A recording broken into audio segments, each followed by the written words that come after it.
நாகர்கோவில் அருகே கீழ ஆசாரிப்பள்ளம் ஜோசப் நகரை சேர்ந்தவர் லாரன்ஸ். இவருக்கு வயது 40. இவரது மனைவி மெர்சி. சடையமங்கலம் அரசு பள்ளியில் ஆசிரியையாக வேலை பார்த்து வருகின்றார். இவர்களுக்கு 2 குழந்தைகள் உள்ள நிலையில் லாரன்ஸ் வெளியூர்களில் தங்கி வேலை பார்த்து வந்தார். அவ்வப்பொழுது ஊருக்கு சென்று வரும் இவர் கடந்த சில மாதங்களாக வெளியூரிலேயே தங்கி வேலை செய்து வந்தார். இவரும் அதே பகுதியைச் சேர்ந்த கிறிஸ்டோவினிஸ் என்பவரும் நண்பர்கள். நேற்று இரவு இருவரும் ஒன்றாக மது அருந்த சென்றனர்.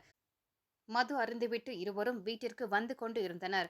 பெருஞ்செல்வினை பகுதியில் உள்ள பள்ளிக்கூடம் ஒன்றின் அருகே வந்து கொண்டிருந்த பொழுது அவர்களுக்கு இடையே வாய் தகராறு ஏற்பட்டது. இதில் ஆத்திரமடைந்த கிறிஸ்டோவினிஸ் தான் மறைத்து வைத்திருந்த கத்தியால் லாரன்ஸை சரமாரியாக குத்தினார்.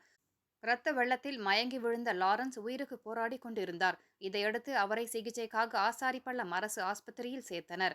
அங்கு அவருக்கு தீவிர சிகிச்சை அளிக்கப்பட்டது.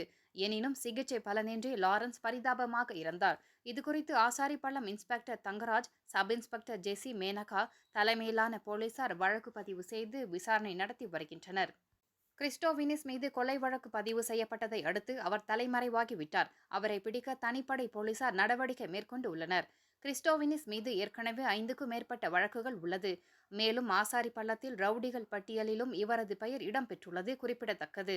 இதற்கிடையில் லாரன்ஸின் உடல் பிரேத பரிசோதனை இன்று ஆசாரிப்பள்ளம் அரசு ஆஸ்பத்திரியில் நடக்கிறது.